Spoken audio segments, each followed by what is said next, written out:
Rritja e temperaturave gjatë sezonit veror shton edhe rrezikun e shpërthimit të zjarreve në hapësira të hapura. Për këtë arsye, Policia e Kosovës, konkretisht stacioni policor në Gjakov, ka intensifikuar aktivitetet parandaluese dhe ndërgjegjësuese për qytetarët. Policia e Kosovës, konkretisht stacioni policor këtu në Gjakov, gjatë sezonës verës ka marrë do të hapa të sensibilizimit në fushatën parandaluese kundër zjarreve. Faktikisht kemi një projekt që realizohet do të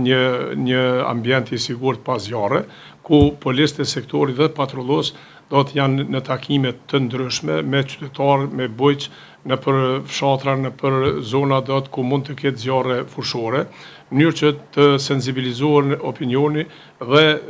të evitohet zjarrvënia e hamulloreve, që është faktikisht edhe një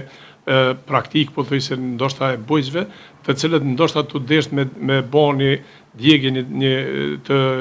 insekteve apo po mendoj të bimësisë që ndikon në prodhimin bujqësor. Major Lumi, komandanti i stacionit policor, bën të ditur se fushata sensibilizuese po vazhdon çdo ditë në terren. Ne do të me takime të ndryshme, me shpërndarje të fletushkave, po thuaj se çdo ditë jemi në terren me policët e sektorit. Nga policia bëhet thirrje qytetarëve që të mos ndezin zjarre në fusha, pyje apo vende pikniku. Apeli jonë është do të që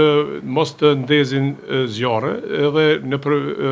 fusha, në për pikniqe të ndryshme, edhe kur dalin në piknik do ma